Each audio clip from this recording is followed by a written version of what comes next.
Alors bonjour à toutes et à tous. Merci d'être là ce matin au Collège de France pour la 6e et dernière leçon du cours de cette année consacrée, vous le voyez encore une fois à l'écran, aux souverainetés au pluriel. Alors parce qu'il s'agit de la dernière leçon, je vais, avant de commencer avec la leçon à proprement dit,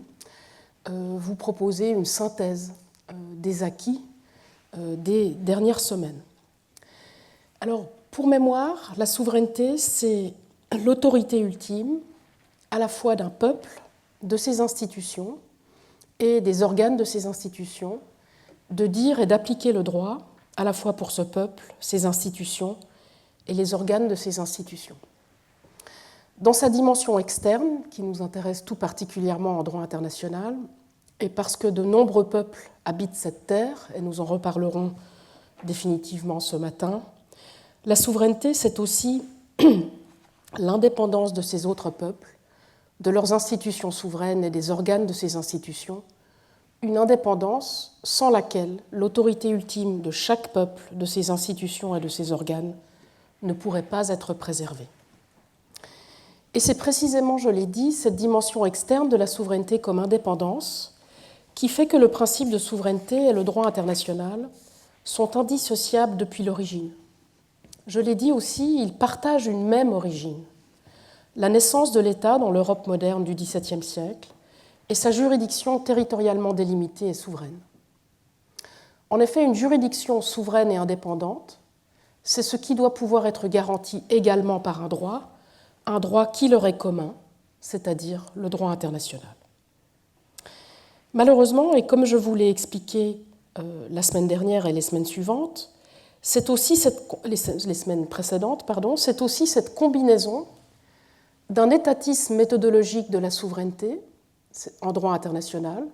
un droit international qui ne s'autorise pas à connaître d'autres institutions souveraines que l'État, et d'un légalisme méthodologique, un droit international qui ne s'autorise pas à aborder cette autorité ultime aussi comme une autorité politique, et la dilue dès lors en une pure question de validité juridique. Donc c'est cette combinaison d'un étatisme méthodologique de la souveraineté en droit international et de son légalisme méthodologique qui a rendu le droit international aveugle à la tension droit politique qui est inhérente à la souveraineté. Et cet aveuglement ou cet angle mort a amené aujourd'hui, de façon tout à fait regrettable, au divorce entre la souveraineté et l'autorité du droit international. Que l'on soit en faveur du droit international ou en faveur de la souveraineté, le droit international est désormais dans un jeu à somme nulle, de plus en plus abordé soit comme l'anti-souveraineté et la souveraineté abordée comme l'anti-droit international. Et pourtant, je l'ai dit et je le répète, la tension, voire le paradoxe, entre puissance politique et autorité du droit ont toujours été très bénéfiques parce qu'émancipateurs, tant d'un pouvoir politique illimité par le droit que d'une autorité de droit sans auteur, sans origine politique. Ce paradoxe, il remonte aux origines du concept de souveraineté chez les juristes et théologiens médiévaux du XIIe siècle et à l'articulation à l'époque entre potestas, puissance, et auctoritas, autorité. Contrairement à ce que l'on entend souvent, la souveraineté n'est ni simple puissance politique, ni autarcie, puisqu'en tant qu'autorité ultime de dire et d'appliquer le droit, la souveraineté, c'est une autorité de droit, et elle peut, voire doit être limitée par le droit. Et cette limitation juridique propre à ce qui fait qu'une institution est une institution, ou un état de droit, et donc hétéronome, est inhérente à la souveraineté. Et ce, même au-delà de l'auto-limitation juridique par le souverain, bien entendu. Mais en même temps, et du fait de son rôle liminal, de son rôle d'origine, de son rôle de seuil, de son rôle de charnière entre droit et politique, la souveraineté n'en demeure pas moins aussi le produit d'une institution publique. Elle ne peut pas, ni ne doit se réduire dès lors entièrement à sa validité juridique. Et c'est ici toute la dualité de l'autorité ultime, celle de la limite, qui apparaît. La dualité d'une autorité qui est à la fois, je l'ai dit, limitante et limitée. Et c'est d'ailleurs par la souveraineté populaire, rappelez-vous, celle d'un pouvoir à la fois instituant et institué, que la souveraineté de la modernité tardive est parvenue à entretenir cette tension ou ce paradoxe entre puissance politique et autorité juridique dès le XVIIIe siècle. On peut même avancer que c'est de cette manière que les théoriciens démocratiques des Lumières ont pu ramener la dualité entre transcendance et immanence de la souveraineté des juristes et théologiens médiévaux, alors qu'elle avait été perdue lors de la fusion ou confusion entre l'auctoritas de l'Église et la potestas de l'Empire, par l'institution de la souveraineté en une seule institution, l'État moderne du XVIIe siècle. En fait, c'est surtout par le développement du constitutionnalisme démocratique durant les siècles suivants que cette tension entre un peuple souverain à la fois constituant et constitué sera le mieux saisie, parvenant à instituer le peuple par la représentation, et donc littéralement à le représenter, à le faire apparaître, un peuple qui, sinon, demeurerait introuvable. Le rôle du droit constitutionnel démocratique dans cette institution première de la représentation est alors de garantir un cadre égalitaire, y compris sous la forme d'un statut égal des personnes humaines et des peuples, qui lie non seulement le pouvoir constitué comme le reste de l'ordre juridique, mais aussi, et c'est à nouveau paradoxal, qui lie le pouvoir constituant pour qu'il puisse en devenir un en premier lieu. Ce fut d'abord le cas sur le plan national, bien sûr, le plan constitutionnel, mais depuis 1945, c'est aussi le cas sur le plan international, avec le développement des normes dites impératives, comme certains droits de l'homme, mais très important pour nous dans ce cours, comme le droit à l'autodétermination des peuples et bien sûr l'égalité de souveraineté, et j'y reviendrai encore une fois pour boucler la boucle tout à l'heure. Si je l'ai dit, le droit constitutionnel interne est parvenu dès le XVIIIe siècle à maintenir cette tension ou paradoxe entre puissance politique et autorité juridique. Les deux dimensions de la souveraineté ne sont pas encore parvenues à se combiner en droit international. Le droit international en a d'ailleurs souffert, du moins après la mise à l'écart du droit naturel des gens et de l'analogie naturelle qui est au fondement de l'égalité de souveraineté des peuples et des États des origines. Son histoire révèle en effet combien l'approche de la souveraineté puissance politique a dominé, et je simplifie à l'extrême, du XVIIe siècle au XIXe siècle, culminant dans ce qu'on a appelé l'anarchie souveraine, au prix à l'époque d'un véritable droit international et en menant à 2 guerres mondiales. La seconde approche, celle de la souveraineté autorité juridique, elle ne s'est imposée que timidement dès la deuxième moitié du XXe siècle, notamment avec la proclamation de l'égalité souveraine de l'article 2, paragraphe 1 de la Charte des Nations Unies. Et cette seconde approche aura finalement et malheureusement peiné à contenir les puissances au prix d'une véritable souveraineté en et de droit international et menant à ce que j'ai appelé la crise actuelle. Alors je m'explique. Durant la première phase, qu'on appelle à tort celle de la souveraineté westphalienne, ces traités ne parlaient pas de souveraineté, rappelez-vous. Donc, durant cette première phase, le droit international ne pouvait pas véritablement être du droit international. Ces obligations n'étaient réputées exister pour les États souverains qu'en cas de consentement souverain à ces obligations, comme le confirme encore une fois parfaitement l'arrêt de la Cour permanente de justice internationale dans l'affaire Wimbledon en 1923. Mais durant la deuxième phase, celle du droit international qu'on appellera plus tard le droit international constitutionnel, l'autorité souveraine a été diluée, totalement dissoute en une autorité de pur droit international, et j'ai parlé du même phénomène en droit européen la semaine dernière. Réduite alors à un ensemble de droits et de compétences, la souveraineté est devenue indépendance, ou autorité légale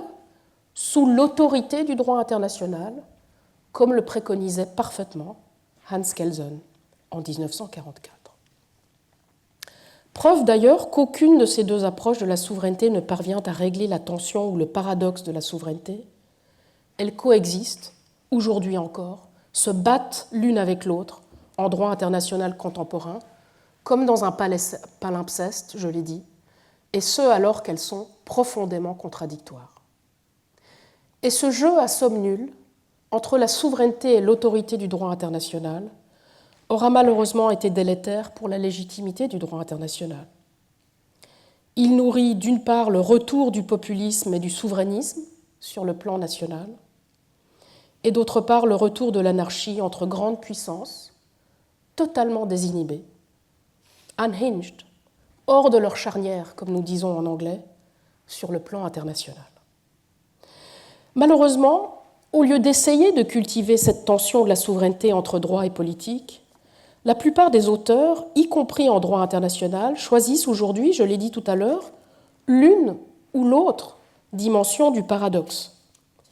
Et ce faisant, comme l'a très bien expliqué D'Eisenhouse, ces auteurs transforment ce paradoxe en un simple dilemme, comme si le paradoxe pouvait se résoudre par le choix de l'une ou l'autre de ces dimensions, et ne pas continuer à hanter les débats sur la souveraineté à l'avenir. Aujourd'hui encore, on peut donc distinguer deux grandes familles de conception de la souveraineté en droit international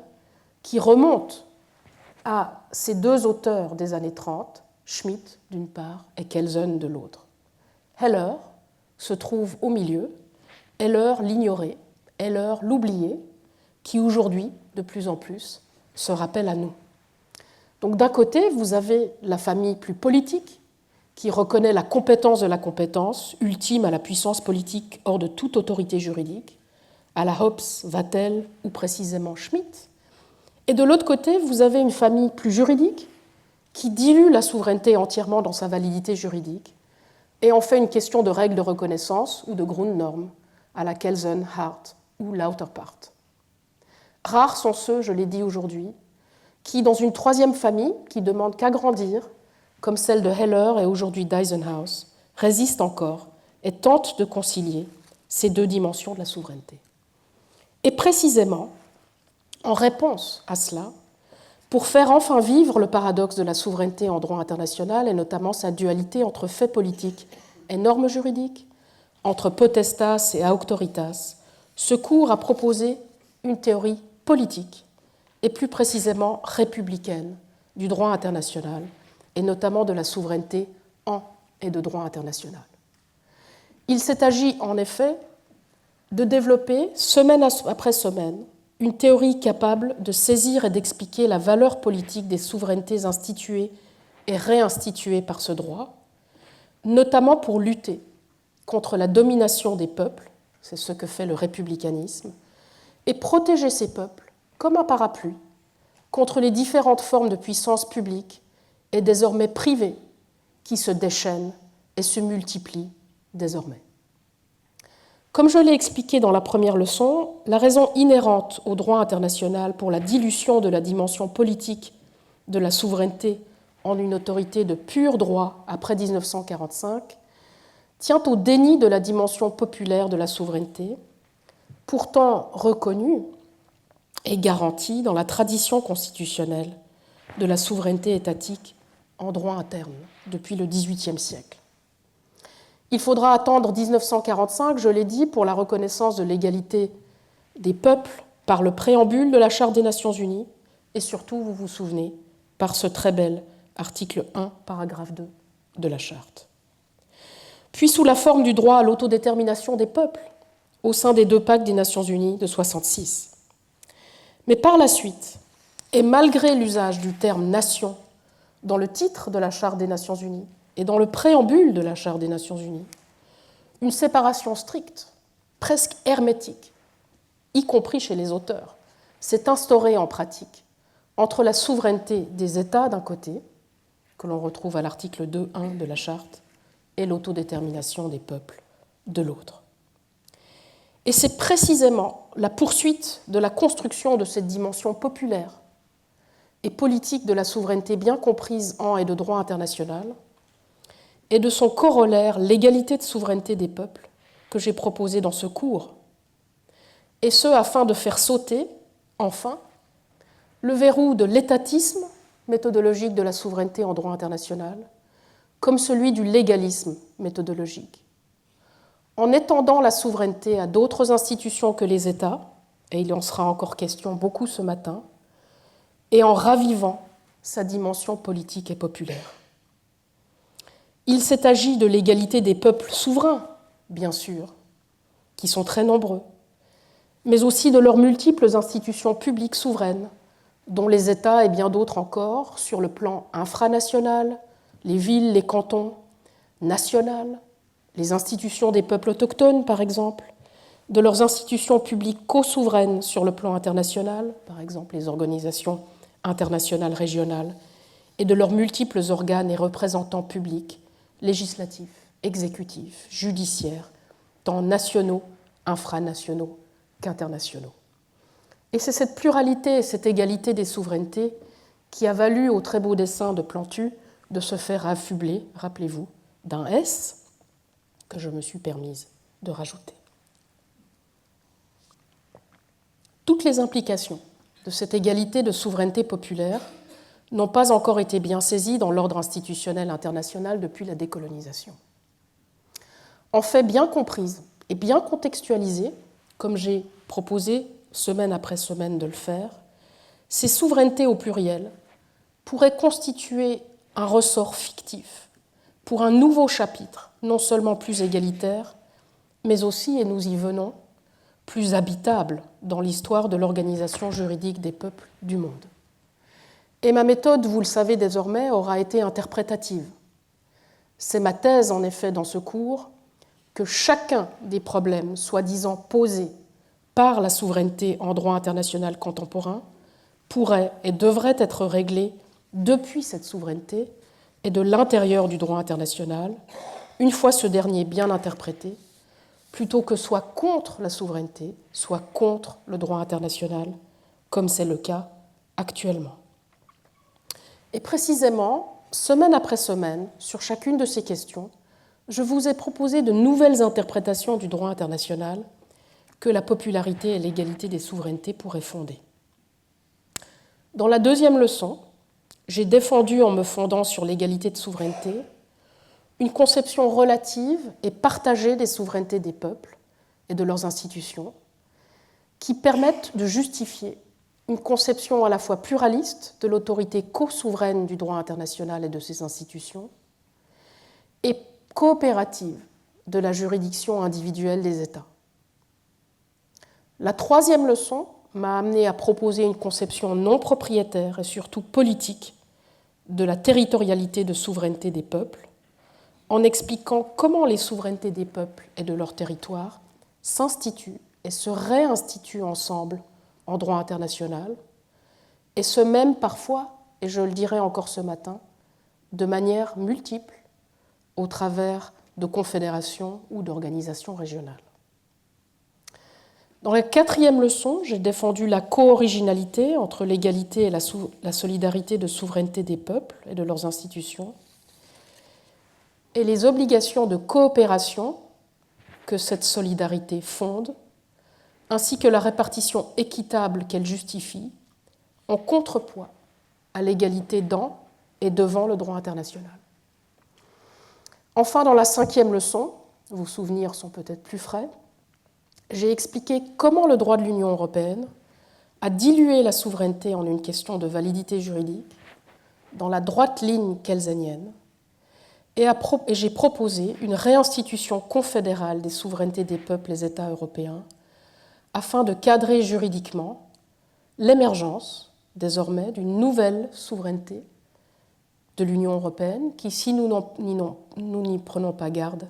sera une souveraineté puissance. Après ce retour sur le projet du cours de cette année, qui est, je l'espère, désormais plus clair,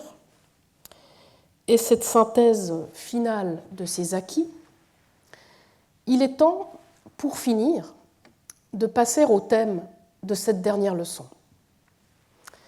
Et dans cette leçon, que j'ai intitulée de manière un petit peu plus longue que d'habitude, « Souveraineté d'un monde au singulier à habiter au pluriel », je vous propose de traiter d'une cinquième et dernière question qui est en fait la plus difficile de toutes. C'est celle de la pluralité des cultures juridiques et politiques des peuples du monde, et notamment la pluralité de celles dont les marques des souverainetés colonisées, ou autrement dominées, ignorées ou mises de côté par les puissances européennes, ne sont pas devenues celles du droit international au XVIIe siècle, à la différence des marques souveraines européennes, les nôtres. Comme je l'ai expliqué dans la première leçon, les marques de la souveraineté, pour citer Bodin, ce sont les caractéristiques de l'autorité ultime de dire le droit. Ces marques varient non seulement d'époque en époque, mais aussi de culture en culture. Il suffit d'ailleurs de penser à l'évolution que j'ai retracée dans la première leçon des marques de souveraineté en Europe et même dans chaque État européen, comme la France, le Royaume-Uni ou l'Allemagne, depuis le XVIIe siècle pour s'en convaincre. Mais au XVIIe siècle, ces marques européennes de la souveraineté, qui étaient en flux, sont devenues celles du droit public européen et par son universalisation, celles du droit international moderne. Et ce faisant, elles ont non seulement été universalisées par la force, mais elles ont aussi été figées par ce que l'on pourrait désigner d'une universalité de surplomb du droit international lui-même, et par le jeu des rapports de primauté du droit international sur le droit national. Tout d'abord, bien sûr, il s'agit, je l'ai dit, des marques de souveraineté exclusivement étatiques, du fait de l'étatisme méthodologique de la souveraineté de ce droit international. C'est ce étatisme méthodologique de la souveraineté qui a limité le développement d'autres marques de souveraineté non étatiques sur le plan infranational, national et international, et notamment le développement des souverainetés autochtones qui ont été figées nettes, oubliées, ou au sein des organisations régionales, qui, je l'ai rappelé l'an dernier, existent depuis longtemps. Ensuite, ces marques de souveraineté, lorsqu'elles sont territoriales, sont, je l'ai dit, aussi éminemment anthropocentriques, anthropomorphiques et propriétaires, et notamment à ce titre absolues et exclusives. Pensez à nouveau ici au droit à l'intégrité territoriale ou à l'interdiction de l'interférence dans le domaine réservé de l'État. Alors bien sûr, même en droit international, et je l'ai dit ce matin, ces marques ont évolué depuis le XVIIe siècle. C'est le propre de la souveraineté, comme l'a bien expliqué Walker, de constamment évoluer. C'est aussi d'ailleurs par cette évolution, ce recyclage, que la souveraineté peut jouer ce rôle émancipateur, si bien saisi par Koskoniemi. Je ne peux pas retracer ces diverses étapes de l'évolution des marques de souveraineté du droit international ici. J'ai brièvement résumé 2-3 éléments de la première leçon tout à l'heure, et je vous renvoie à la première leçon, si vous voulez avoir l'entier de l'argument, et à mon introduction, à l'introduction de tout à l'heure. Pour mon propos de ce matin, il suffit de vous rappeler la transformation très importante de la souveraineté anthropomorphique, et donc purement individuelle des États, celle de Vattel du XVIIe, en une souveraineté populaire et donc collective de ces mêmes États, ainsi que par conséquent le passage de l'anarchie de la souveraineté à son égalité et donc à sa solidarité. Ces deux évolutions, je l'ai rappelé tout à l'heure, ont été consacrées par les articles 1.2 et 2.1 de la Charte des Nations Unies en 1945 et par la jurisprudence internationale. Mais c'est une évolution qui est encore en cours et c'est elle qui aura constitué mon point de départ argumentatif, mon levier interprétatif dans ce cours. Et précisément, forte de la popularité et de l'égalité des souverainetés et des 4 propositions que j'ai faites pour poursuivre la réinstitution de l'égalité de souveraineté des peuples de 1945, j'aimerais examiner avec vous ce matin comment aller encore plus loin. Il s'agit de compléter la décolonisation du droit international en décolonisant ce qui est en son cœur, la souveraineté populaire, mais tout en préservant sa force, l'égalité de souveraineté populaire et sa garantie par le droit international impératif. Il s'agit donc de décoloniser nos souverainetés occidentales universalisées, devenues celles du droit international, pour les rendre plus inclusives et de ce fait non seulement plus égalitaires et donc légitimes, mais aussi peut-être, nous le verrons, plus robustes et plus adaptées au monde qui vient et à ses défis, notamment climatiques. Une telle entreprise a au moins deux objectifs, en effet. Un premier objectif de décolonisation des souverainetés populaires et égalitaires du droit international, et donc un objectif qui se met dans le sillage de tous les projets de décolonisation du droit international. Et deuxièmement, un objectif qui va de pair de désanthropisation de ces mêmes souverainetés au sens d'une remise en cause de l'anthropocentrisme ou de l'hominisme du droit international, pour citer Delmas Marty, et non pas, bien sûr, d'une déshumanisation ni d'une remise en cause de l'humanisme. Il s'agit premièrement de restituer la pluralité des politiques du faire-monde, pour citer le titre du dernier ouvrage de Descola, de restituer cette pluralité des politiques du faire-monde aux peuples dont les souverainetés étaient différentes des nôtres, et ce pour garantir leur pleine égalité de souveraineté en et de droit international, plutôt que de continuer à les soumettre à ce que le juge Forster appelait en 1975 un authentique décalque des institutions européennes, dont la souveraineté.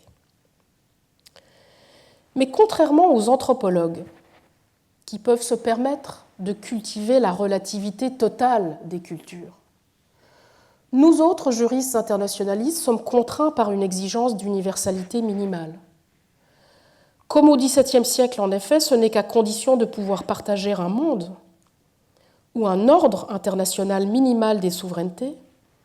et dès lors des marques minimales de souveraineté en et de droit international, que ces souverainetés pourront être garanties en tant qu'égales les unes des autres, et que l'indépendance qui est le propre des souverainetés en et de droit international pourra être garantie également à tous les peuples. Il s'agit donc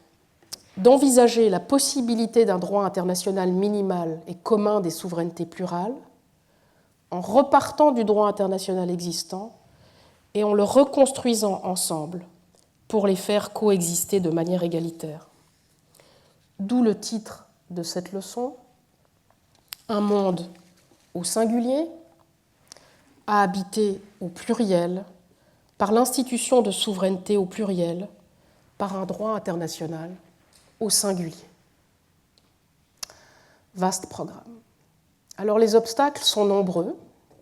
ne serait-ce qu'en raison, et je l'ai déjà dit, de la polychronie ou de la polytemporalité des souverainetés entre les régions du monde, selon que la souveraineté est récente, en raison de la décolonisation, ou d'origine pour les bienheureux États européens, premiers États en et de droit international. Parfois, cette souveraineté est d'ailleurs encore en attente, comme celle des peuples autochtones, dont le droit à l'autodétermination est contesté en droit international et n'est toujours pas devenu une souveraineté en droit international non plus, comme je l'ai expliqué dans la première leçon. En fait, ce qui est à l'œuvre, encore une fois ici, c'est la double temporalité de la souveraineté en et de droit international, selon qu'on la regarde du point de vue des anciens colonisateurs ou des colonisés, avec tout l'enjeu de la double conscience, pour citer Du Bois. La conscience d'être enfin devenus des souverains à égalité en droit international et de vouloir le réclamer et en profiter, mais aussi la conscience de continuer à être dominés par cette forme de souveraineté d'origine européenne, universalisée par le droit international. En bref, ce décalage temporel lié à la décolonisation et à l'accession tardive de certains peuples et leurs États à la souveraineté fait qu'alors que la critique postcoloniale de la souveraineté du Nord global demande que le droit international abandonne la souveraineté, ou du moins une certaine conception de la souveraineté considérée comme impérialiste, eh bien ce sont certains peuples décolonisés du Sud global et leurs États, en l'occurrence du Grand Nord, qui y voient au contraire un levier émancipateur depuis les années 60. C'est le cas par exemple dans cette photo du Groenland, où le peuple autochtone du Groenland n'a jamais tant tenu à sa souveraineté comme protection contre l'approche propriétaire de la souveraineté de Trump. Et c'est tout le défi de cette leçon, reconstruire un nouveau régime commun des souverainetés en droit international pour l'avenir, plutôt que vers le passé, en partant du régime actuel, mais dans le respect de la pluralité et de l'égalité souveraine de ces mêmes peuples et de leurs institutions, ainsi, et ce sera mon objet ce matin, que de leur milieu naturel, ou écoumène, et de leurs multiples relations dans et avec ces écoumènes. Notez que j'utiliserai ces deux termes, milieu naturel et écoumène, de façon interchangeable, parce que je ne peux pas entrer ici dans le débat sur la distinction nature-culture, ni sur la distinction animaux-vivants non-humains, et opte résolument pour une approche englobante du vivant humain et non-humain, que nos concepts binaires et les lignes actuelles du droit international ne permettent malheureusement plus de capturer. Un deuxième objectif de cette entreprise de pluralisation des marques de souveraineté en et de droit international, à côté de la décolonisation de ces souverainetés, c'est précisément d'apprendre de ces autres types et marques de souveraineté du faire-monde pour enrichir le droit international existant, notamment afin de faire face aux défis de l'Anthropocène et inclure au sein des souverainetés de droit international les souverainetés des milieux naturels ou écoumènes et du vivant en général, qu'il soit humain ou non humain. La question est d'autant plus urgente que, comme je l'ai expliqué dans la troisième leçon, les souverainetés en et de droit international contemporain ne sont pas encore libérées de leur dimension propriétaire et anthropocentrée, et que des souverainetés biocentrées, centrées sur le vivant plutôt que simplement sur le vivant humain, plus larges, devraient être envisagées de toute urgence. Il est certain que les marques de souveraineté du droit international contemporain, qui traitent la Terre comme un objet de propriété, comme une ressource, seront moins aptes, si elles demeurent les marques universelles en place, à relever les défis du dérèglement climatique que les marques de souveraineté qui instituent la Terre, et plus généralement l'écoumène du vivant humain et non humain, en souverain. Et c'est ce qui rend cet exercice de clôture de ce matin en souveraineté comparée vital pour l'habitabilité du monde et l'avenir de tous ces peuples. Et c'est la deuxième raison du titre de cette dernière leçon, un monde au singulier à habiter au pluriel par l'institution de souveraineté au pluriel, par le droit international au singulier. Vous comprenez maintenant pourquoi il devait être si long. Alors les obstacles ici aussi sont très nombreux, à nouveau en raison de la polychronie des souverainetés en et de droit international. Certains peuples décolonisés considèrent en effet qu'ils ont, à titre de revanche,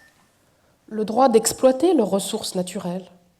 en vertu du principe de souveraineté permanente sur les ressources naturelles qu'ils ont obtenu de dures luttes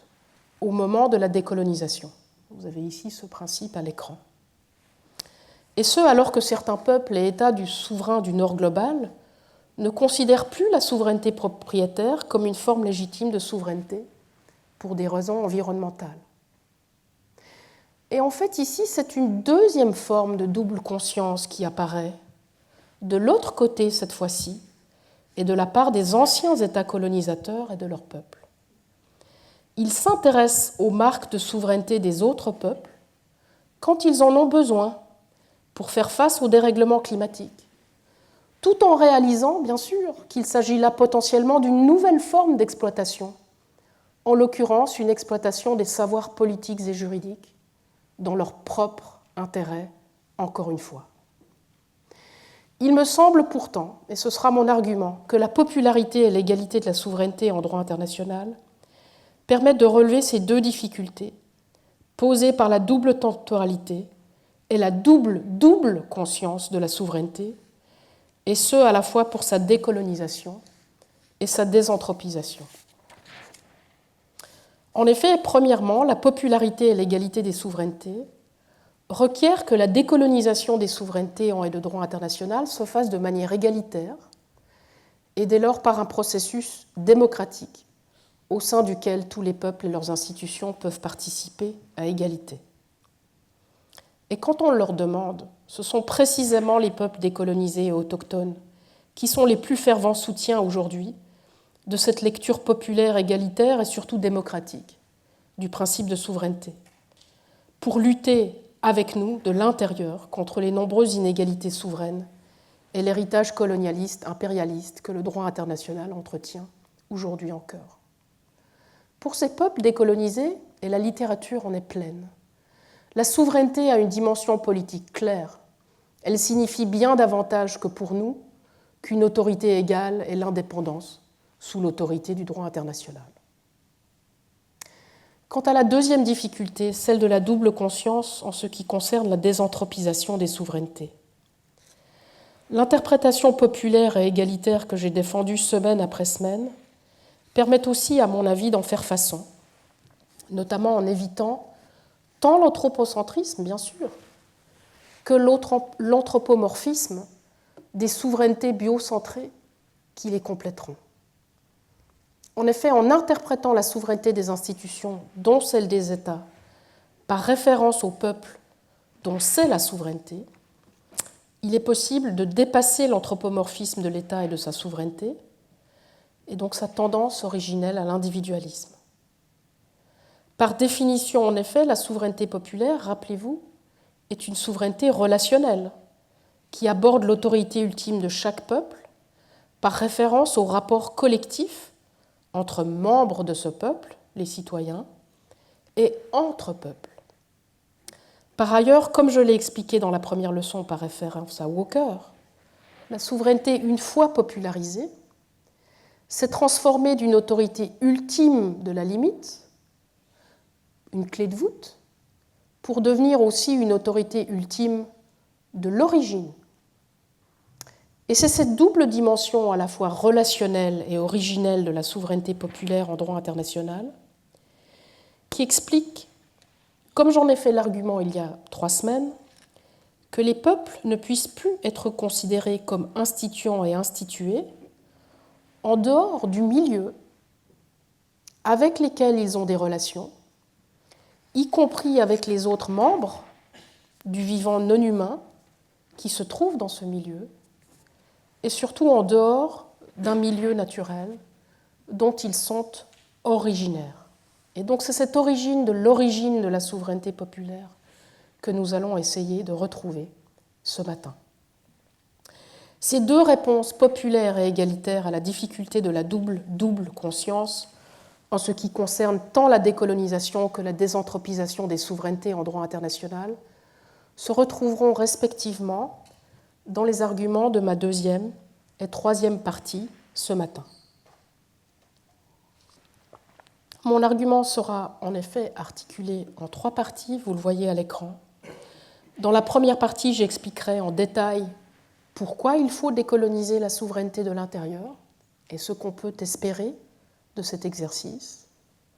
La deuxième partie portera sur le comment de cette décolonisation et sur la manière de comprendre et d'apprendre surtout avec les autres peuples, également souverains, notamment par le biais du droit international comparé des souverainetés et des procédures démocratiques qui permettent la concertation des souverainetés. Et dans la troisième et dernière partie, je présenterai quelques propositions pour réinstituer ce que j'appelle les peuples-terres en droit international et renforcer le cadre de l'égalité fondamentale ou de droit impératif de ces souverainetés dont je vous ai parlé tout à l'heure, un cadre de l'égalité fondamentale des souverainetés qui, d'anthropocentré, devrait devenir biocentré. Une toute dernière remarque rituelle, désormais. J'ai publié sur certaines des questions que je vais aborder ce matin et je vous y renvoie si vous le souhaitez, notamment sur la question de la concertation des civilisations et sur la consolidation du droit international par la jurisprudence internationale. Alors, dans la première section, j'aimerais revenir sur la décolonisation du droit international et vous expliquer pourquoi. La souveraineté, telle que nous en héritons aujourd'hui en droit international, même ressaisie sous un angle populaire et égalitaire, comme j'essaye de le proposer, demeure une invention européenne, d'abord médiévale, puis moderne. Elle est donc la marque par excellence, il est vrai, du manque d'universalité du droit international contemporain. Pire, parce qu'il y a pire, c'est aussi la marque par excellence de son rôle dans la domination de nombreux peuples du monde, puisque, comme je l'ai expliqué dans la troisième leçon, c'est grâce à une conception propriétaire de la souveraineté territoriale adoptée au XVIIe que le droit international a soutenu, entretenu, codifié, maintenu la colonisation et l'impérialisme. Et encore pire que le pire du pire, cette dimension propriétaire de la souveraineté en droit international est aussi la marque par excellence de l'anthropocentrisme et de la domination des milieux naturels. En fait, la domination de certains peuples par une conception propriétaire de la souveraineté elle-même dominante a permis d'exiger la domination par ces peuples de leur milieu naturel, et ce alors même que les marques originaires de souveraineté de ces peuples étaient aux antipodes des nôtres, aux antipodes de la domination des milieux naturels. Elles étaient biocentrées. Et cette critique est faite depuis de nombreuses années, tant par les théoriciens que par les praticiens du droit international. Tout d'abord, en effet, cette critique a été portée par les représentants du mouvement qu'on appelle critique du droit international, et notamment par le mouvement TWAIL, les approches du tiers-monde du droit international. Vous avez deux exemples ici de ces publications à l'écran. La critique décoloniale de la souveraineté a surtout porté sur la dimension étatiste et propriétaire de la souveraineté. Et donc nos deux projets se rejoignent. Et elle s'est désormais doublée aussi, je l'ai dit, d'une critique environnementale, comme je l'ai expliqué dans la troisième leçon. En bref, cette critique, et je vous le rappelle, accuse la conception propriétaire de la souveraineté d'avoir permis aux puissances européennes d'étendre leur empire sur les mers, puis d'acquérir d'autres territoires par la colonisation. Et c'est ce qui explique que tant le droit international classique de Grotius au XVIIe que le droit international moderne inauguré par Vattel ensuite ait repris la conception lockéenne de John Locke, je vous l'avais expliqué, de la souveraineté-propriété pour le compte des États. L'idée selon laquelle, à l'époque, un État ne serait véritablement souverain sur son territoire que s'il l'occupe, que s'il le fait fructifier, est rapidement devenue l'une des dimensions de la civilisation et du droit international de civilisation du XIXe siècle. À l'époque, seuls les peuples pouvant faire preuve de cette industrie sur leur territoire étaient dignes d'être considérés comme des États souverains. Et par la suite, c'est cette même conception propriétaire de la souveraineté, une fois devenue celle de la souveraineté des peuples et des États décolonisés dès les années 60, qui a permis une nouvelle forme de colonisation, toujours du territoire, à l'instar du principe de souveraineté permanente sur les ressources naturelles. C'est ce qu'a confirmé par exemple l'accaparement des terres dans ces États depuis. En effet, la souveraineté-propriété fonde notamment les exigences de privatisation ou d'extraction posées aux économies des États colonisés, ou encore les régimes juridiques de nationalisation de la terre avec l'octroi ensuite de concessions privées, comme par hasard à des investisseurs et des entreprises provenant des anciennes puissances coloniales. La dimension propriétaire de la souveraineté des États décolonisés se trouve aujourd'hui encore dans la conditionnalité à l'industrialisation ou dans les autres exigences de développement technique et désormais scientifique, notamment en matière de sciences climatiques, posées par le droit international du développement depuis les années 70. Et cette critique décoloniale de la souveraineté par les auteurs s'est aussi retrouvée en pratique. Et c'est ce moment qu'il faut saisir, ce moment pratique. C'est notamment le cas, je l'ai dit déjà, dans la jurisprudence de la Cour internationale de justice et notamment dans les opinions individuelles des juges. C'est tout d'abord notamment la projection le décalque, je l'ai dit tout à l'heure, d'une conception européenne de la souveraineté territoriale sur les peuples en voie de décolonisation au moment d'évaluer leurs droits, qui a été beaucoup débattu au sein de la Cour internationale de justice dès les années 60, avec des résultats très mitigés d'ailleurs, honteux véritablement, et puis petit à petit un peu améliorés, comme notamment, vous le voyez ici, avec cette réalisation et ce cri du juge Forster. Cela a été le cas justement dans cette affaire du Sahara occidental, dans laquelle il s'agissait de savoir si le peuple et le territoire en question présentaient les marques de souveraineté typique d'un État souverain moderne, et notamment un territoire délimité, une population distincte et un gouvernement effectif. Mais aujourd'hui encore, et je vous l'ai dit, c'est ce moment qu'il faut saisir, la question hante le palais de la paix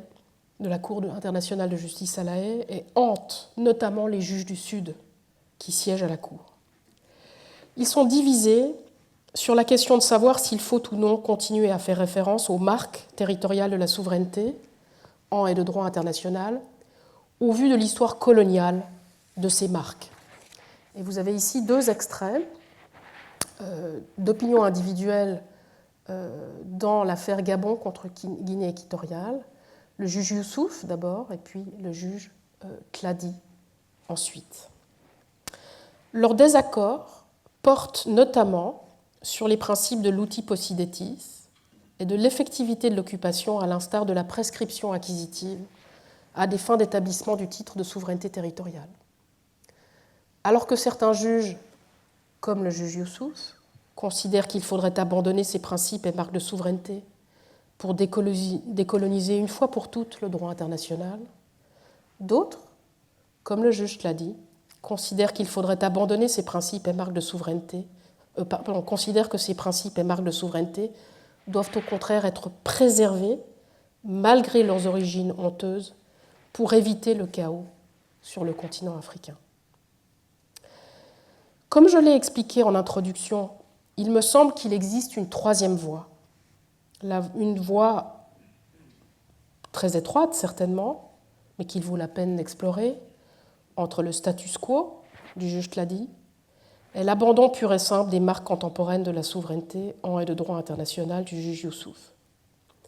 C'est celle de la reconstruction par l'interprétation décolonisante des marques de souveraineté du droit international contemporain à la lumière de la souveraineté populaire et égalitaire. Alors loin de moi l'idée évidemment de nier l'histoire problématique de la souveraineté. C'est le sujet de ce cours, après tout. Mais à la critique, je pense qu'il faut faire suivre une proposition de reconstruction et ne pas rester les bras croisés en se lamentant, comme de nombreux théoriciens marxistes ou Twale du droit international, qui jettent le bébé de la souveraineté avec l'eau du bain. C'est du moins, vous le savez, ma position résolument reconstructiviste. Le droit peut être le complice des pires injustices qu'il contribue à organiser et à justifier, mais il peut aussi être le complice des plus grands progrès sociaux et humanistes qu'il contribue à organiser et à exiger. C'est une erreur, dès lors, de considérer le droit international lui-même, y compris le droit international de la souveraineté, comme un empire, irrémédiablement souillé et condamné irrémédiablement à soutenir l'impérialisme et l'extractivisme, pour toujours. C'est d'autant plus le cas en matière de souveraineté. Comme je l'ai rappelé tout à l'heure, la souveraineté devenue celle du droit international a évolué. Elle s'est recyclée depuis le XVIIe siècle, jusqu'à amorcer, rappelez-vous, depuis 1945, un tournant timide, mais un tournant tout de même, vers une souveraineté populaire et une souveraineté égalitaire. Bien interprétée, elle peut donc devenir ce levier d'émancipation égalitaire des peuples et de réuniversalisation du droit international. Mais pour cela, évidemment, il faudrait que la souveraineté, ce serait vraiment intéressant, que la souveraineté soit une dimension partagée, du moins à minima, par toutes les cultures juridiques et politiques du monde. Et en fait, même avant que la souveraineté en et de droit international ne soit imposée à tous les peuples par ce droit, que la souveraineté européenne soit imposée à tous les peuples par ce droit, on peut considérer que le besoin d'une autorité ultime, une autorité de la limite, à la fois limitante et limitée, se retrouvait partout, même si c'est sous différentes formes institutionnelles, bien entendu. Il existerait donc bien une communalité minimale de la souveraineté entre ces cultures juridiques, et si c'est le cas, il serait possible de reconstruire ensemble depuis ce socle minimal commun, ce besoin d'une autorité ultime de la limite, les marques de souveraineté que le droit international a imposées. Alors c'est en tout cas, je vous l'avais dit, et je vous le remontre ici, ce que nous rapporte Suppiot sur la base des cas indiens, chinois et africains. Selon lui, je le cite, « Il ne faut pas confondre la généralité du problème auquel répond la souveraineté, celle du besoin d'autorité ou de limite ultime à la puissance politique, qui est, je vous l'ai dit, le même partout, et je le cite à nouveau, la spécificité de la réponse qu'elle y apporte, fin de citation, celle de son phénomène ou marque de la souveraineté, qui varie de culture juridique en culture juridique. Et en l'occurrence, la souveraineté de la modernité européenne et de l'État, devenue, il est vrai, celle du droit international contemporain, au mépris de la souveraineté des autres. Il est donc possible de considérer que le problème de la souveraineté de manière générale est aujourd'hui commun à tous les peuples, même si les réponses diffèrent d'une culture juridique à l'autre. Si le régime commun du droit international contemporain a été universalisé, imposé pour dominer, et qu'il manque aujourd'hui véritablement d'universalité, il doit encore être possible de comparer, d'apprendre des multiples types et marques de souveraineté des peuples pour réviser ce régime commun de l'intérieur et de façon égalitaire et espérer, c'est bien le mot, le rendre plus représentatif. Comme au XVIIe siècle, ce n'est qu'à condition de pouvoir partager un monde, un ordre international minimal des souverainetés, et dès lors des marques minimales de souveraineté en et de droit international, que ces multiples formes, marques de souveraineté, pourront être garanties en tant qu'égales les unes des autres, et que l'indépendance qui leur est propre pourra être garantie. Alors si la direction du droit international, son orientation, et la direction du droit international de la souveraineté en particulier des XIXe et XXe siècles, a bel et bien été, pour citer encore une fois Kennedy, celle de l'Europe vers le monde et celle du politique vers la propriété, peut-être que nous pourrions faire en sorte, en tant que juristes, non seulement critiques, mais en tant que juristes responsables, de renverser la machine au XXIe siècle. Pourquoi ne pas tenter d'insuffler une nouvelle direction des souverainetés, du monde vers l'Europe, des mondes vers l'Europe d'une part, et des souverainetés biocentrées, des souverainetés politiques du biocentré, vers nos souverainetés chétives, anthropocentrées et propriétaires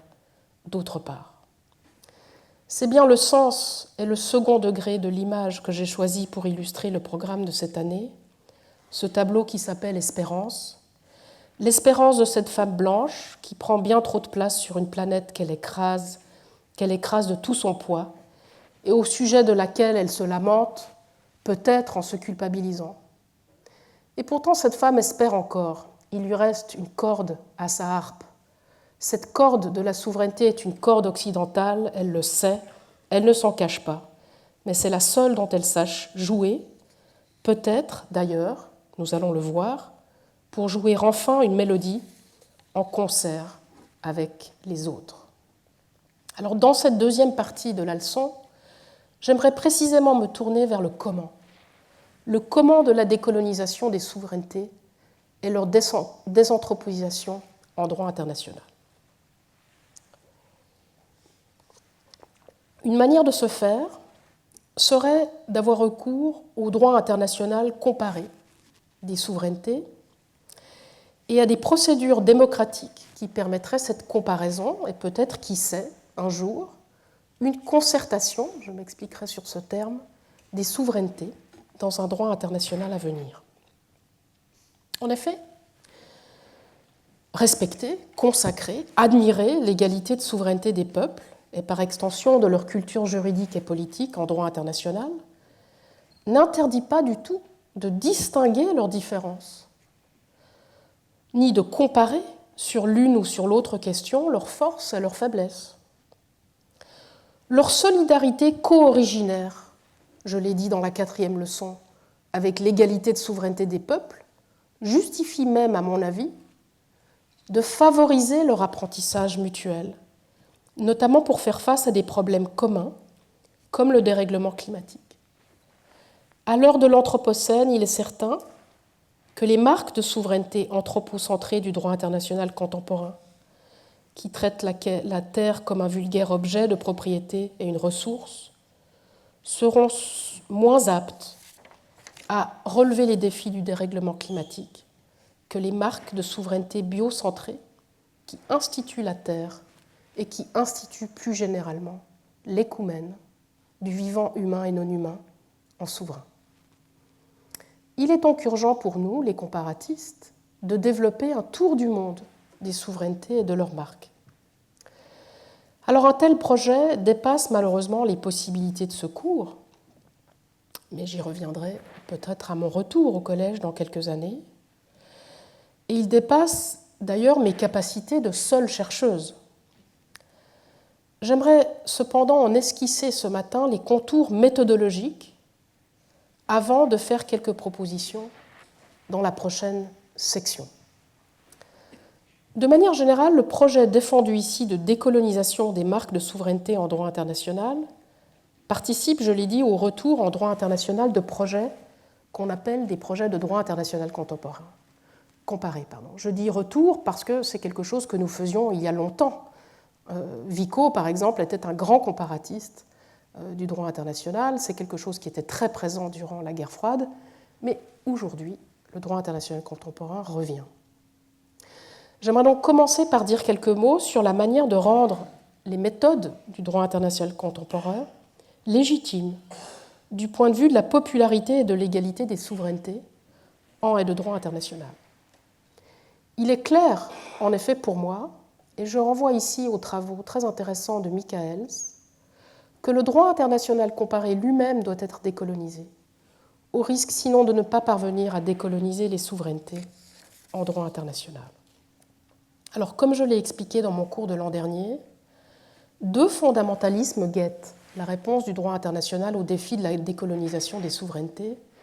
et de l'égal respect des cultures juridiques ou civilisations. Je vais utiliser ces deux termes de manière interchangeable. Le premier fondamentalisme, c'est le fondamentalisme de l'universalisme uniformisant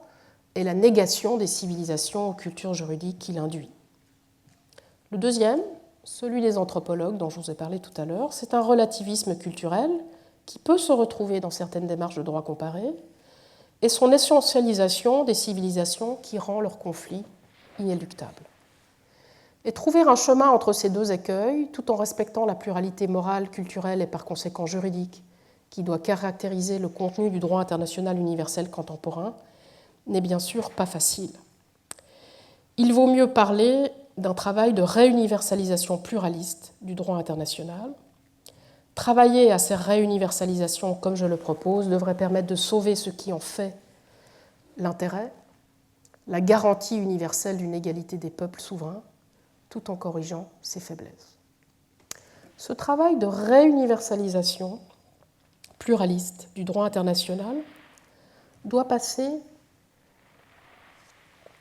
par ce que j'ai appelé ailleurs la concertation des civilisations, par référence à l'ouvrage de Numa Yasuaki,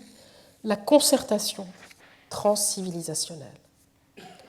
Comme ce dernier, je considère que cette référence explicite aux civilisations offre une réponse au retour constant du terme civilisation au pluriel en droit international. Mieux vaut, face à ce terme problématique, nous approprier ce terme que de le faire disparaître, de l'annuler, de le canceller,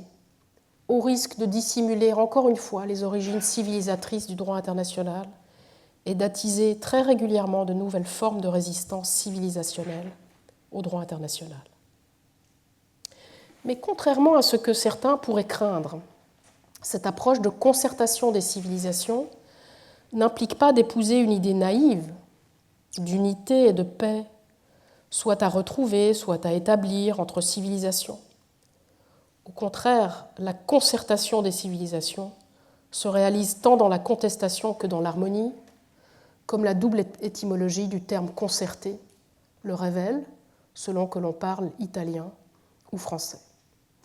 Par ailleurs, la recherche d'un tel débat entre civilisations n'implique de nier ni l'hybridité des civilisations contemporaines, au nom d'une pureté culturelle imaginaire à retrouver, ni d'ailleurs les désaccords intra-civilisationnels qui sont plus fréquents que les désaccords intercivilisationnels. Il ne s'agit donc pas d'affirmer un essentialisme civilisationnel, voire l'inévitabilité de conflits entre civilisations. Enfin, concerter les civilisations implique davantage que l'instauration d'un dialogue entre civilisations, comme on l'entend souvent. En effet, les civilisations ou cultures juridiques, en tant que système dogmatique, ne sont pas des personnes, ce ne sont pas des institutions. Elles ne peuvent donc pas strictement parler dialoguer. En revanche, il est possible, et surtout souhaitable, d'instaurer une concertation entre les peuples dont ce sont les civilisations. Et cela doit passer par l'identification d'institutions qui pourraient assurer cette concertation transcivilisationnelle dans les procédures d'adoption du droit international universel. Ce projet de réuniversalisation du droit international par la concertation transcivilisationnelle passera bien sûr par la comparaison des pratiques juridiques des peuples du monde. Et si c'est possible, pour citer l'ouvrage de Mireille Delmas-Marty, par l'identification d'un droit commun universalisable issu de la convergence de ces pratiques. Mais pour l'heure, ces différentes entreprises de recherche d'un droit international commun, par la comparaison, souffrent à mon avis de deux lacunes très importantes. Et ces deux lacunes sont d'ailleurs aussi en ligne de mire de la critique décoloniale du droit international comparé lui-même, dont je vous ai parlé tout à l'heure, et auquel il faut donc remédier avant de commencer la comparaison. Premièrement, ces propositions d'un droit international commun ou transcivilisationnel se sont jusqu'aujourd'hui concentrées sur le contenu d'un droit international commun. Et il y est peu, à ma connaissance, fait mention des modalités procédurales de l'identification de ce droit commun et donc de leur légitimité politique. Et pourtant, la légitimité universelle d'un tel droit international commun transcivilisationnel réside tout autant, si ce n'est plus, dans ces procédures transcivilisationnelles d'adoption. Le risque, sinon, c'est de ne pas pouvoir répondre à la critique du caractère néo-impérialiste de ce droit prétendument commun, ou du moins prétendument réuniversalisable, mais qui serait identifié par quelques experts académiques du Nord global, y compris au Collège de France. En l'occurrence, il s'agirait donc de traiter les souverainetés à comparer, non pas seulement comme des objets de comparaison sous cloche, mais aussi comme les auteurs de cette comparaison, comme les moyens de cette comparaison, en d'autres termes, comme des souverainetés en concertation. Deuxièmement, et c'est lié, les projets de droit transcivilisationnel existants se sont reposés sur la comparaison des pratiques étatiques du droit international. Et ce faisant, ces projets ne remettent en cause ni la division entre droit national et international, ni l'ordre institutionnel interétatique existant. En fait, cette critique que je fais à l'instant de l'étatisme méthodologique du droit international comparé rejoint ma critique de l'étatisme méthodologique de la souveraineté elle-même en droit international. Et s'il s'agit, comme je le propose, de comparer les pratiques et marques des souverainetés des multiples peuples et institutions souveraines du monde, y compris pour dépasser ce que j'ai appelé dans la première leçon le piège étatique de la souveraineté, cette prison étatique de la souveraineté, qui a empêché d'autres formes d'institutions souveraines infranationales, nationales, internationales de se développer, eh bien, comparer uniquement des pratiques étatiques de la souveraineté ne fera que confirmer le status quo des marques étatiques de souveraineté façonnées dans l'Europe du XVIIe siècle et figées ensuite par le droit international existant de la souveraineté. Il est essentiel dès lors d'élargir la focale comparative lorsque nous nous mettrons à ce projet comparé, tant dans le contenu des pratiques et marques souveraines comparées que dans les sources de cette comparaison, dans les procédures de cette comparaison et dans les institutions de cette comparaison.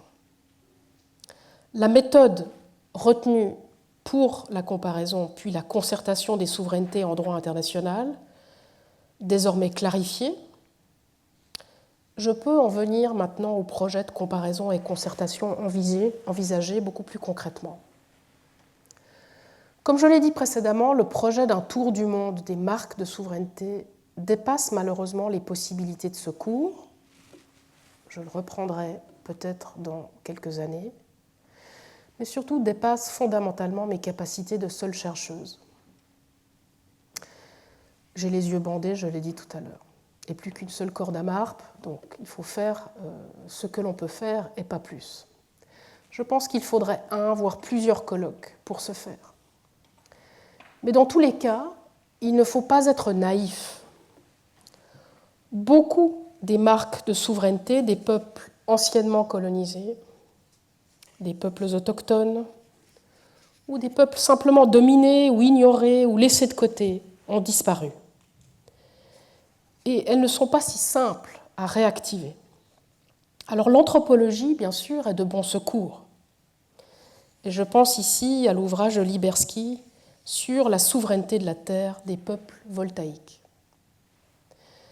Cependant, il est difficile de généraliser depuis quelques traces identifiées par les anthropologues, surtout lorsque, comme le dit Liberski, ces pratiques politiques souveraines ancestrales ne sont plus vivantes et ont été remplacées par des pratiques occidentales de la souveraineté, ne serait-ce que parce que c'est ce que la Banque mondiale leur demande. Il existe alors en effet un risque d'idéalisation, voire d'essentialisation de certaines marques coutumières de souveraineté dites africaines, sans parler bien sûr de la reconstruction par les anthropologues eux-mêmes de ces souverainetés, depuis le modèle de la souveraineté dominant, celui du droit international, souvent à des fins de présentation pédagogique et parfois même de justification de ce qu'ils trouvent. Et tout cela va troubler la qualité de la description anthropologique et sa pertinence dans un projet comparatif. L'important dès lors, et je l'ai dit tout à l'heure, c'est d'organiser rapidement des procédures internationales juridiques et politiques inclusives de tous les peuples souverains et de leurs institutions multiples, et représentatives pour la comparaison des souverainetés et l'apprentissage dynamique entre peuples,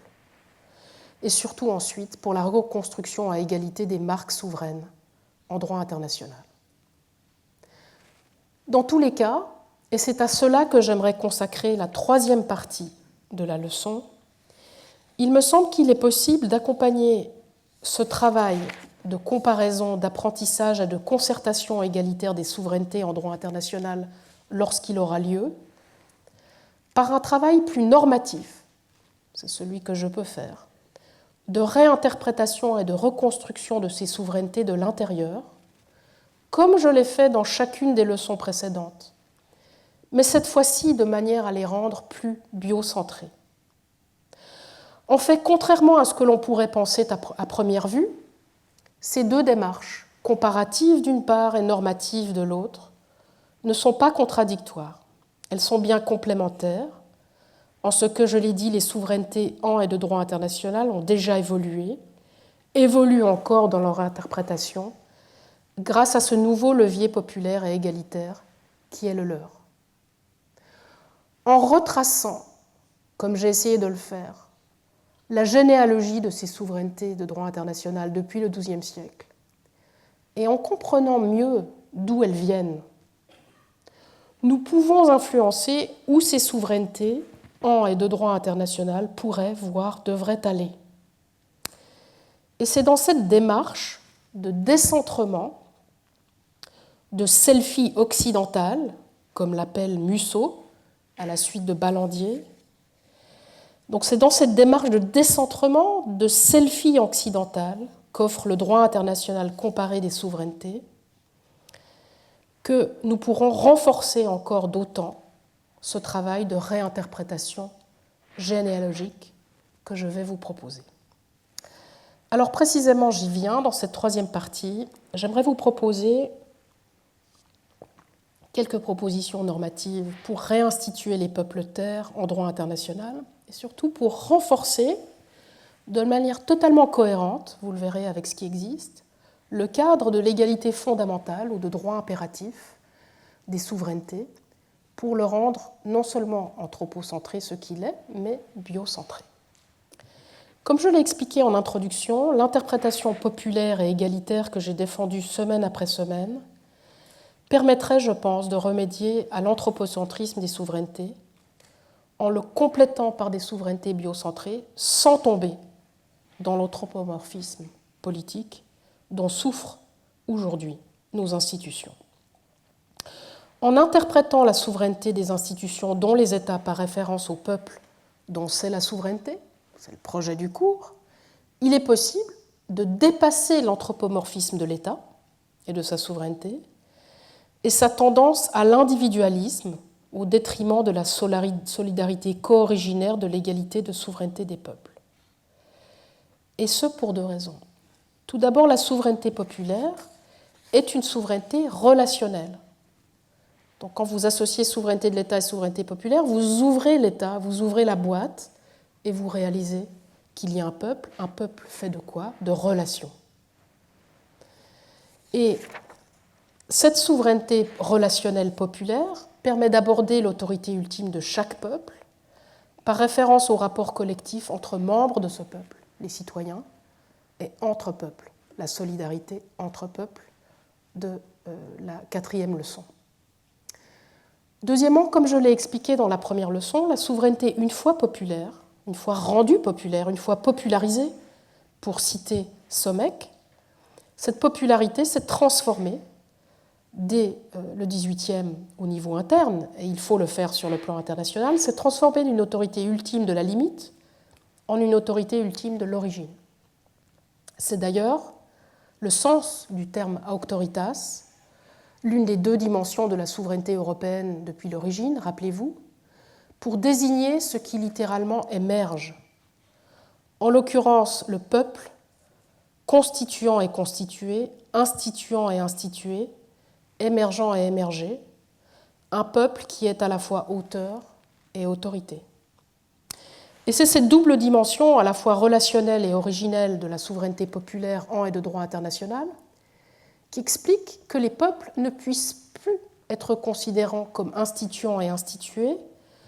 en dehors d'un milieu avec lequel ils ont aussi des relations, y compris avec les autres membres du vivant non humain qui s'y trouvent. Nos relations ne s'arrêtent pas à nos relations humaines, elles s'étendent à ces autres relations. Et c'est ce qui explique aussi que ces peuples ne puissent plus être considérés comme instituants et institués en dehors d'un milieu dont ils émergent, dont ils sont originaires. Et c'est ainsi d'ailleurs qu'il faudrait comprendre, à mon avis, à l'avenir, la notion d'intégrité territoriale. Vous vous rappelez que c'est un droit central de la souveraineté contemporaine, une marque centrale de la souveraineté en droit international, et que l'on pourrait concevoir à l'avenir comme protégeant une intégrité, une solidarité d'un tout vivant comprenant la terre, un peuple et le vivant non humain. Cet accent sur la souveraineté relationnelle et originelle des peuples et de leur milieu naturel implique d'ailleurs, vous l'aurez compris, qu'il ne s'agit pas ici pour moi de considérer le vivant non humain ou ses milieux naturels en soi comme des souverains séparés, sur un modèle qui serait une nouvelle fois victime de l'anthropomorphisme. Il s'agit plutôt de reconstruire les souverainetés des peuples en souveraineté plus large, biocentrée, comprenant à chaque fois un peuple et son milieu, y compris d'autres membres non humains de ce milieu. Et c'est ce que je tente de capturer par cette notion de peuple-terre. Alors, contrairement à Donaldson et Kymlicka, je ne considère pas ici les souverainetés des animaux ou du vivant sauvage, en tout cas en tant qu'ils vivent séparément des peuples. Comme Donaldson et Kymlicka et Eckersley, je pense que l'écologie doit être politique et passer par une réinterprétation de nos institutions politiques et juridiques humaines pour les rendre moins anthropocentrées et moins anthropomorphiques.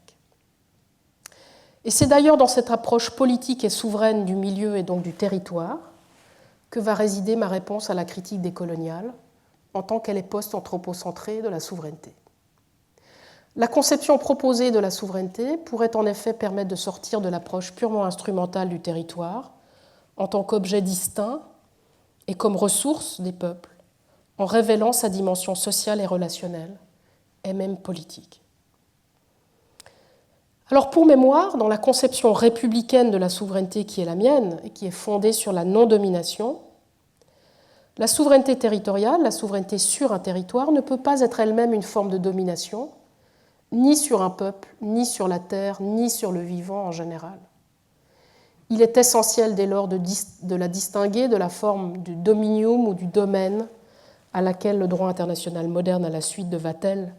avait identifié et associé la souveraineté. En tant qu'autorité politique non dominante, de la contre-domination, la souveraineté ne peut donc pas être propriété, ni en soi, je l'ai dit, ni par analogie d'ailleurs, sur un territoire et sur ce qui y vit. Ce n'est même pas en fait une autorité politique ultime sur un territoire et les choses qui s'y trouvent, mais bien une autorité d'un peuple sur lui-même, d'un peuple qui s'institue en droit avec son territoire. Comme sa dimension populaire, en effet, la dimension territoriale de la souveraineté doit être comprise sous un angle politique et juridique, à la fois instituant et institué en droit international. Le territoire est instituant et institué en même temps et avec le peuple. Parce qu'un peuple, et je l'ai dit dans la troisième leçon, vit nécessairement quelque part sur un territoire, le peuple ne peut pas être distingué de son milieu naturel ou de son écoumène. Lorsque ce peuple institué est institué par le droit en un public souverain, c'est aussi, dans cette même opération juridique, en ce territoire public souverain, qu'il institue son milieu naturel ou écoumène. Il le rebaptise et il le réorganise. Le territoire est une construction à la fois juridique et politique, Foucault l'avait déjà bien compris, et il est important de saisir cet alliage peuple-territoire par le droit. Ce serait une erreur d'ailleurs d'aller chercher,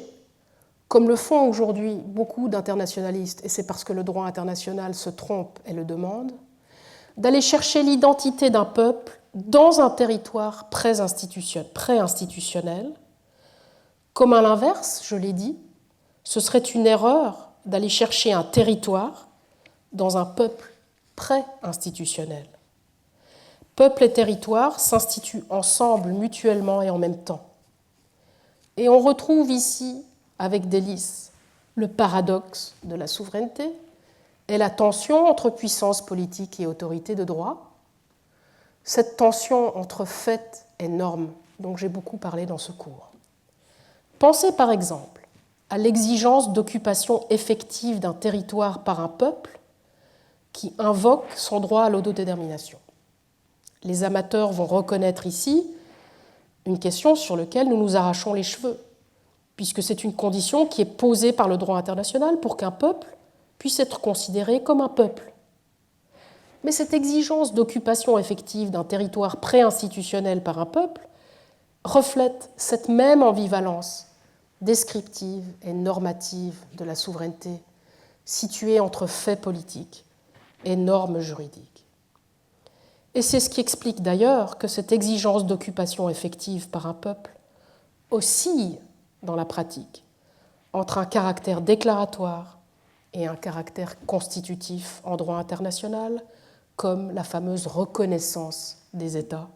que vous connaissez toutes.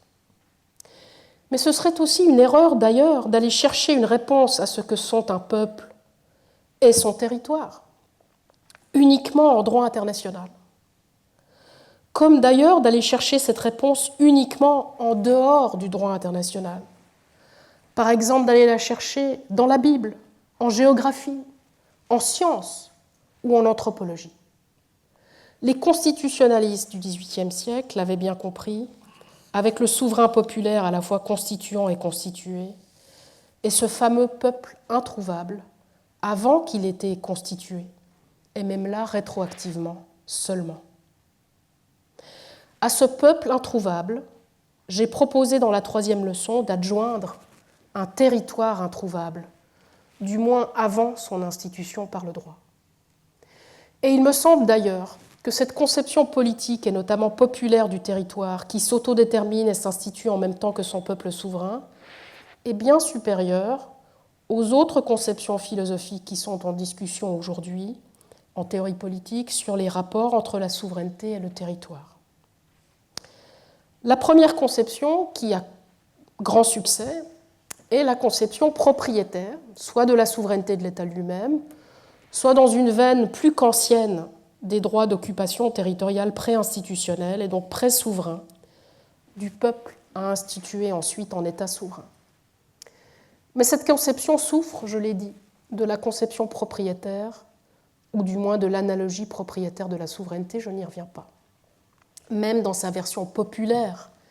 elle est trop individualiste, trop anthropocentrée dans la manière dont elle déduit l'autodétermination du peuple de l'autonomie préexistante des individus. Et surtout pour nous, ce matin, cette conception ne rend pas compte de la dimension politique,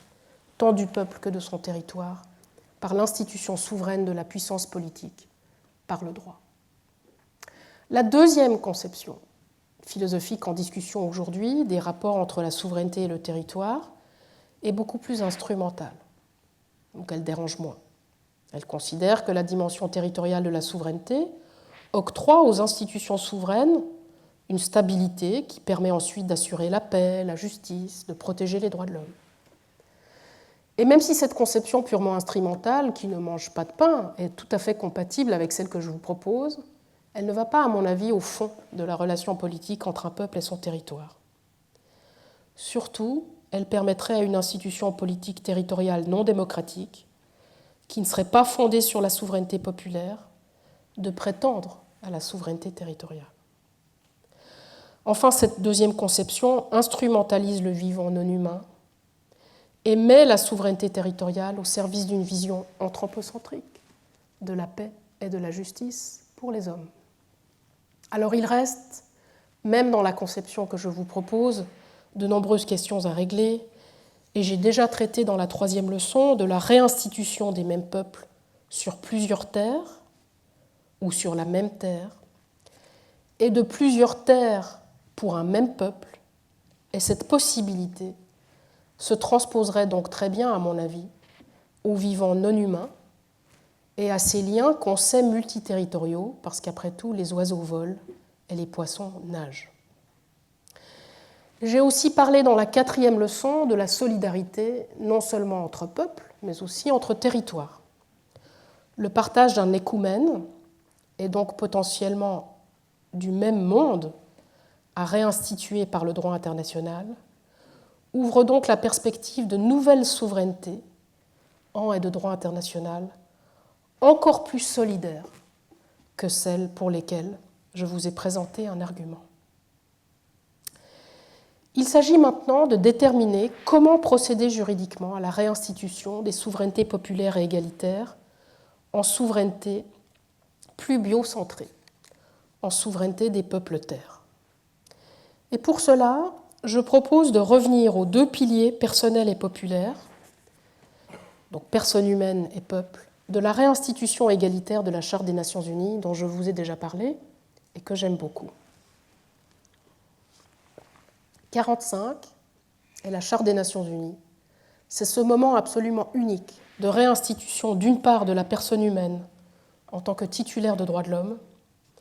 et d'autre part des peuples, du peuple, réinstitué en titulaire du droit à l'autodétermination. Et on le voit bien dans le préambule de la Charte. Donc il s'agirait de repartir de ces deux piliers personnels et populaires de la réinstitution de l'égalité par la Charte en y ajoutant une restitution égalitaire des milieux, ou écoumènes. Ce que j'ai appelé dans la première leçon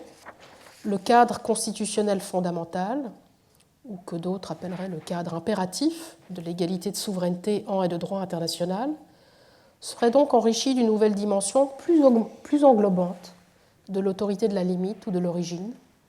à la fois constituante et constituée, instituante et instituée, celle de l'écoumène ou milieu naturel ou vivant, y compris non humain. Pour mémoire, l'argument présenté dans la première leçon m'a permis d'établir, à la suite de Heller et d'Eisenhower,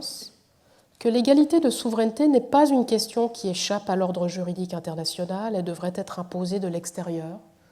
depuis une théorie de la légitimité politique, par exemple, de ce droit. Mais c'est une exigence de morale politique inhérente à cet ordre, celle du principe moral de l'égalité de souveraineté des peuples. L'égalité de souveraineté figure donc au rang des principes les plus fondamentaux de l'ordre juridique international, des principes de l'égalité fondamentale du droit international. Comme je l'ai expliqué dans la première leçon, cette dimension instituée, et donc à la fois juridique et politique de l'égalité, tant personnelle que populaire, va au cœur de la structure normative contemporaine. En effet, la justification institutionnelle a pris la place de la justification chrétienne, puis métaphysique, de l'égalité de souveraineté du droit international des origines. Il ne s'agit plus, rappelez-vous, d'une égalité par transcendance divine, appliquée ensuite en vertu d'une analogie naturelle entre le peuple et la personne humaine. Mais comme l'ont bien remarqué Lindahl et Berman, la même tension entre transcendance et immanence a été restituée totalement artificiellement et de manière sécularisée par la dualité politique et juridique de la souveraineté populaire et surtout de son égalité, à la fois instituante et instituée par le droit et, en l'occurrence, le droit international. C'est sans surprise d'ailleurs qu'on retrouve l'égalité de souveraineté parmi les normes impératives du droit international dans la pratique contemporaine de ce droit. Et ce degré de normativité dans l'ordre juridique international ne se justifierait pas s'il s'agissait d'une simple égalité de droit, au pluriel, interne à l'ordre juridique. Non, en faisant de l'égalité de souveraineté une norme impérative, le droit international la place parmi les normes auxquelles il n'est pas autorisé aux États souverains de renoncer, même en y consentant, au prix sinon de la renonciation à la souveraineté de tous les autres peuples. Il la situe aussi parmi les normes auxquelles les États n'ont pas à consentir pour qu'elle les lie. Il la place donc au-delà de la compétence souveraine, hors du champ de la puissance politique ainsi ordonnée. Cependant, il le fait sans en faire une question de vulgaire validité juridique, entièrement soumise à l'autorité du droit international. Et le rôle liminal ou originel de la souveraineté populaire égalitaire peut alors déployer tout son potentiel sur le plan international, celui de pouvoir à la fois constituant et constitué, instituant et institué. Et il me semble que cet argument peut aussi s'étendre à l'écoumène instituée en territoire souverain d'un peuple, et pour son rôle à la fois instituant et institué. Comme et avec le peuple, l'écoumène serait revêtue d'une autorité non seulement de la limite, mais aussi de l'origine. Viser à instituer et par là à représenter, à rendre présent à nouveau symboliquement, et donc à rendre présent ce qui ne l'est pas ou ne l'est plus, n'est pas nouveau dans l'histoire de la représentation, et j'y ai consacré tout un cours en 2022-2023. Avant d'instituer le peuple en État, après tout, la représentation institution des juristes médiévaux a permis d'instituer Dieu en l'Église. Alors pourquoi s'interdire de représenter et instituer la terre et le vivant non humain en droit ? Alors de façon tout à fait intéressante, et j'aimerais terminer sur ce point,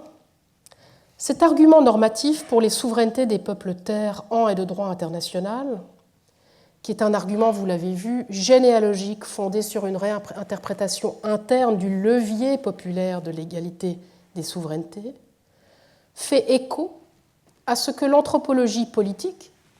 nous dit de certaines pratiques et marques de souveraineté biocentrée, avec bien sûr toutes les précautions et réserves que j'ai mentionnées précédemment. En effet, dans l'ouvrage de Liberski, on trouve la description d'une terre instituée en souveraine par l'institution d'abord d'un gardien de la terre et ensuite d'autres organes politiques comme la chefferie qui instituent le peuple. On retrouve donc ce que j'ai appelé dans mon cours de 2022-23, premièrement la représentation institution, qui est ici appliquée à la terre, et dans ma proposition de ce matin au peuple terre, au peuple et à sa terre, en une première institution souveraine, et deuxièmement, ce que j'ai appelé la représentation agence, pour les divers organes de représentation souveraine de la terre, et dans ma proposition de ce matin, les différents organes du peuple terre. La boucle entre les dimensions normatives et descriptives, entre normes et faits de la souveraineté, dont j'ai tant parlé de ce cours, est donc enrichie d'une dimension biocentrée et non plus seulement anthropocentrée. Surtout, la boucle est aussi désormais bouclée méthodologiquement. L'anthropologie politique des faits-mondes rejoint le droit international des souverainetés, des autorités ultimes qui, vous l'aurez compris, doivent être saisies par le droit, mais ne peuvent pas être bien saisies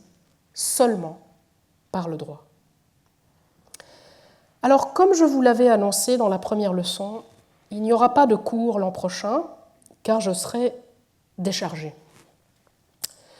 Je vais mettre cette année à profit pour préparer la publication de l'essentiel de mes cours de ces 6 dernières années, en reconstruisant un ouvrage autour du fil rouge des souverainetés des peuples terres et de leurs institutions publiques en et de droit international. Cette publication prendra la forme du cours général que je donnerai à l'Académie de droit international de La Haye en juillet 2027, si vous voulez y assister, et paraîtra à l'automne 2027 dans le recueil des cours de l'Académie.